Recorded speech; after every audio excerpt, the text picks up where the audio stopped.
Welcome back, Tamur. It's great to have you here. Yes, great to be back, Linde, back in Barcelona. So the good news is that you're sitting here for, I think it's the third year in a row, and Lufthansa hasn't had the massive capacity cuts. So it seems like you're getting to grips with things are moving on, there's good signs there. So just briefly give me an overview of how the summer's looking for you. Yeah, well, I think you showed some of the figures this morning when you showed the CAGR that you expect now for the next years, including 2024. We are also on track for a double-digit growth this year. We have to say, though, that we are still not at the capacity of 2019. We're going to be probably around 92%, so we are probably a bit less growing than our competitors in the last year. This year, probably we're growing a little bit more, but we still have, and that's a fact, out of our 750 aircraft, around 100 aircraft on the ground due to Pratt & Whitney engine issues and many other topics. So we are not yet at the full speed, but this year is a year of catch-up. And for the summer, we can say we are optimistic. We know we have severely suffered from the first quarter strike actions that you have seen in Germany or in Central Europe. We still see some effects for the Q2, but we are pretty positive on the demand for the peak summer. So there, I think we will catch up again. Good to hear. So you get catapulted in from Swiss to this new role as Head of Customer Excellence. Why was a task force needed? Yeah, when you have a task force, mostly you have some fire you have to extinguish. So I feel a bit like the fire brigade. And this is something where, after 2 summers post-COVID, where there's been lots of issues with our partners that the customers suffered from. Some of those things were in-house, some were driven by the externalities that we've seen.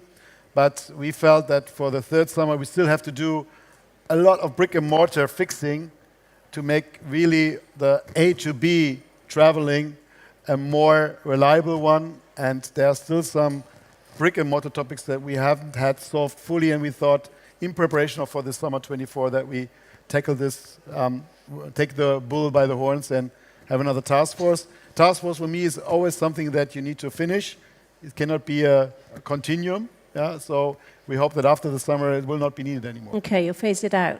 Yes. What's it been like for you personally? Because you were in this commercial role before. You would be looking to see CEOs of Sabre or Amadeus or these companies and try and strike distribution type deals and get more out of them. And then you get, as I said, catapulted into this customer service role. How challenging was that? Well, I mean, in COVID, as CCO for Swiss, we also had to guarantee our survival. So that was much tougher at that time, that we secure the liquidity, secure the business. So that was probably an even bigger challenge at that time. But already there, we were in daily contact with customers. We had every week, basically every second week, a call with our top customers. So we invited every second week top customers to be close to them, and that's something we have continued. Okay. So advisory boards and various forms of engagements.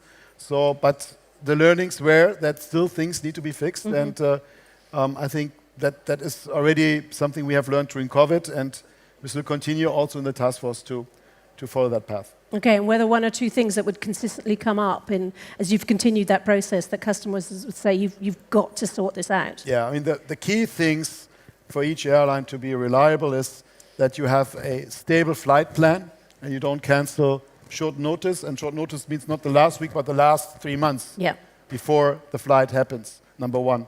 Number 2, you have to be more punctual. And that was a major issue. Of course, it's also driven by ATC and many other topics that you can't easily influence, but there are also things you can do in-house on becoming more punctual.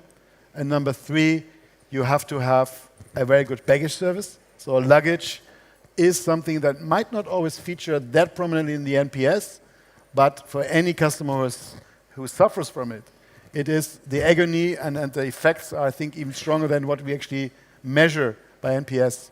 Finally, customer operational communication. So that you announce concise information, the right information at the right time. It has to be precise. And that's something where we also think we can get better. With the help, of course, with the digital process that we all have started, the journey we have started some time ago. So to accelerate on that one is absolutely adamant as well. We should not forget, and that's very important in the mix between what we do on the digital side and what we have on the human side, that there has to be always a human safety net. And I think that's very crucial. Whatever you do, that you make sure that in the end, there's still somebody a customer can talk to. Okay. And that's something we learned in the COVID times, that sometimes simply the customer had nobody to contact. And all the bots and all the advancements we have done on the digital side, in the end, does not stop you from failing on that one. And that's why we have to make sure that there's a human safety net as always. That's one of the very important learnings. Some of those things around bags and customer communications are strategic priorities in your Q1 earnings. And it says that you're going to spend 2.5 billion in products and services by 2025. How much of that is kind of onboard seats and nice things in different classes, and how much is digital kind of experience? Actually, the number is getting bigger, because on the seat program we also have further investments. But you can say roughly 500 million we are spending on non-seat topics, be it on digitalization side and all the topics I just mentioned, where it all starts with data points where your luggage is. So you have to go airport by airport. We are not DHL, where we know where the luggage is at any time, in any point in time. We have to go airport by airport. For us, it means 269 airports. We have to make sure that we have the right scanning points. So you need to really invest also into basic infrastructure. And then, of course, the digital side as well. So that's around 5.5 billion. The rest is then mainly seats. And then we have a big investment of CapEx into, of course, aircraft. We have 250 aircraft on order. So that's an annual CapEx of around 3 billion we have to finance. So there's a huge investment, but the part of the digitalization and all the other topics that are non-seat or non-aircraft is around €500 million. And I'm sure some of that is also devoted to distribution and NDC and then offer and order. And you were saying before that offer and order is now coming under your remit as well. So, NDC gets an awful lot of airtime, and we are beginning to talk about offer and order. So at what point does, do we get that balance between NDC becoming the plumbing and actually improving the customer experience? Well, I think it depends who you ask now. I think the industry is at different speeds now. So there are some airlines really have progressed fast with a high share of direct sales, which is always the mixture between own platforms and what you distribute on third party via NDC. So those ones are leading, and you can clearly see here we have high speed towards even higher numbers. And I always said we are at 3 out of 4 tickets that we have now in the new world. Some other airlines now have caught up to that, I think. But there are other airlines who haven't even properly started. So it will be always multiple speeds. The offers and orders is a story that is even longer. It dates from the 2010 somewhere, and it was the middle of the body in the cellar that we have revived now, about 2 years ago. And it was a joint initiative from several airlines. In IATA, under the umbrella, we formed a consortium that has done quite a good job, I think, becoming more agile also on that side. And that's important, the industry has reacted. So now you've seen that some of the incumbents have also started their programs. Sure. And I think the train, that's the message that we had last year already, the train has left the station. Now it's important that we get speed on the train to move forward. And that's something we also, as Lufthansa Group, have now to push very hard. That's why we put extra effort now into offers and orders this year. We have an RFP running, and there we have to find a conclusion of how we do it for the next years, still this year. So I wouldn't expect you to comment on American Airlines specifically, but that kind of carrot versus stick approach, Lufthansa was one of the first to introduce a distribution cost charge many years ago now. Do you see that kind of thing happening is a big setback for the industry? Well, I don't think, if you ask Scott Kirby, he said NDC is not in the top 5 items that why American was behind somewhat. Yeah, and Delta has also just come back into the program, really. And Delta is now coming to, I think the genie's out of the bottle, so to say. So the thing in the US and Europe has moved faster, is now happening, at least on the B2C side, on the US as well. It's going to come in any case. The question is rather, how do we penetrate the corporate world, how it's happening on the B2B side. There's still some way to go. I expect some of the disruptors to announce further deals that will hopefully accelerate as well. And of course, having now contracts with the incumbents, which we concluded with all of them, even if there's a delayed implementation, I think will also help. So we see that progressing. I have no doubt it will continue. It will be enriched now with new technologies. But what's the right approach there? Because, as I said, you did introduce a charge, and obviously this latest effort hasn't quite worked. So as someone who's kind of made the charge work somewhere along the line versus what's happening now, what in your view, is the best approach? If it was just the charge, then it's just a stick approach. That does not work. You always have the combination of incentives. You have to have convincing products for the customers, like we did with Greenfair, so we only have on NDC and we don't have it on the traditional channels. So products that you can put on the shelf. You have to be really good on servicing. I think there has been some catching up now. Also the new standard 21.3 of IATA will bring also more alignment in there. So that will, I think, progress. And then if you have convincing really products and services, suites, then for the customers, also the corporate customers, I think then it's going to continue. It's not just about charges, but to find the right mix, how you deal with the stakeholders. And indeed, initially, we were one of the ones who took most of the bullets of opening it up and disrupting it. But we also moved in a way that we now have deals with the big incumbents, GDSs. We have deals with our corporate partners, and I think it goes really balancing those interests in the right way that you can succeed. Even if it has taken a bit longer, I'm still very optimistic that it will help.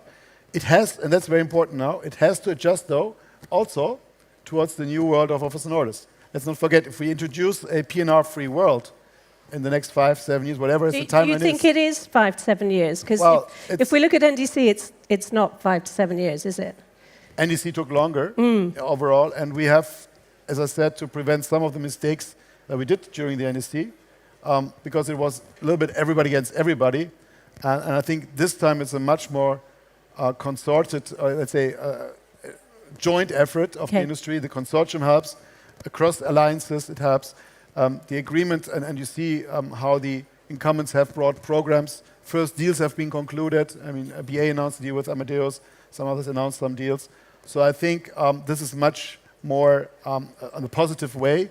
And but still, the challenge of offers and orders, let's not underestimate that. That will be, again, multiple speeds between the different players. And it will be the parallelity of the old and the new world. So building those bridges in the modules of how you then, step by step, reform the system, not the big bang, will be very important. And that will take more years. But the question is, what do you consider then a satisfactory penetration, then you can say is it there. We're not there yet, and nobody is there yet. So have you got any cash that you want to put on the table now and go 5 to 7 years? Well, whatever the timeline is, I think we want to be quicker. Yeah. I think we want to be quicker, but if you look at the industry, it will take more, and changing from a physical ticket to a digital ticket took 8 years, I think, or something, and that's only a fraction of the challenge of this endeavor. But the fact is we have to do it. We're still with the 60s technologies in the backbone, and many of the startups who are also in the room, they're trying to find plasters and fixes around it.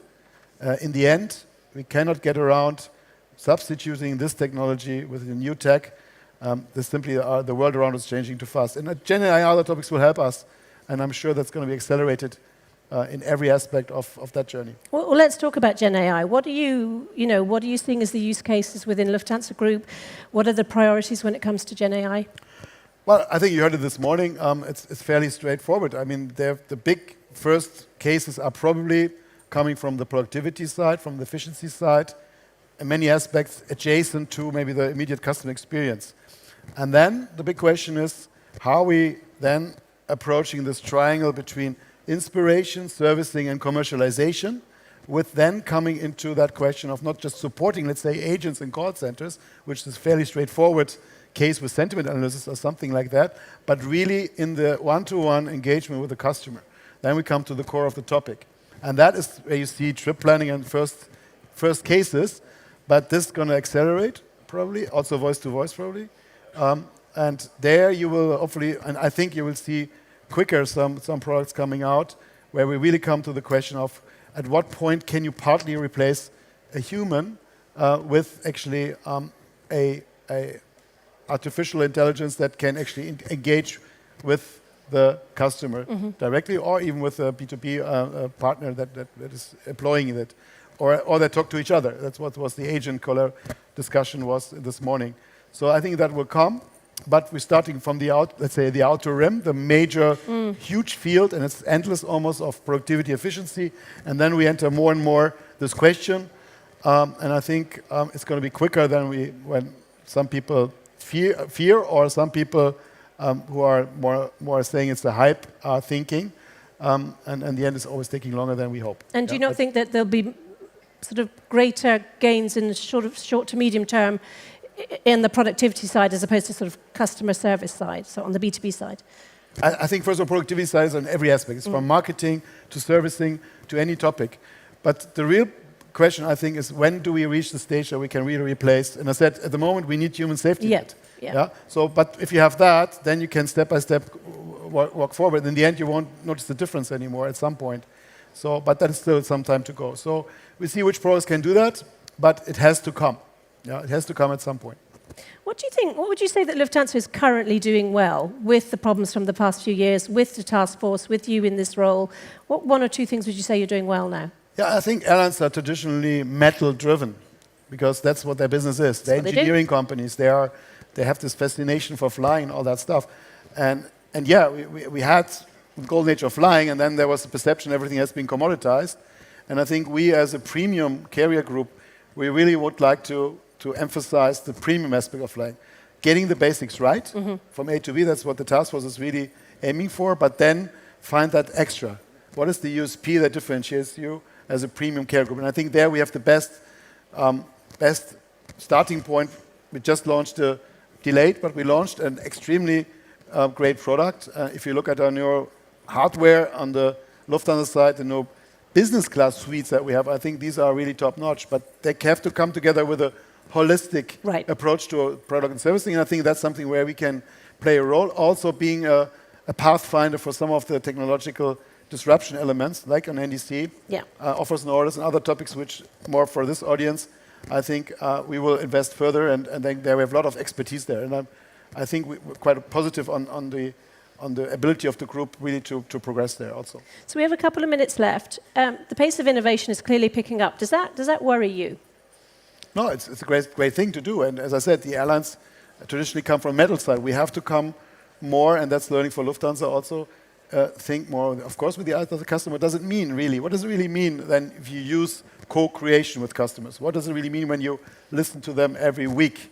What does it really mean when you take that input seriously? You have AI-driven customer sentiment or feedbacks now really materializing into pain points, into measures, and showing that this leads to really changes in how you take the customer seriously from their perspective, always from their perspective. It's not how we see it, it's how they see it. And I think this is changing also more dramatically now than we had seen it before COVID. And does that mean the challenges are changing as well? The challenge is not getting smaller. I mean, the personalization, the demands. Take the bot. So the expectation of the customer towards the bot has multiplied in the last 12 months. Yeah. So before there was the bots, I never had bots, but they were there. But now you expect it to do little wonders already, to do that, what I said, a meaningful conversation. And of course I can't do it yet to that degree.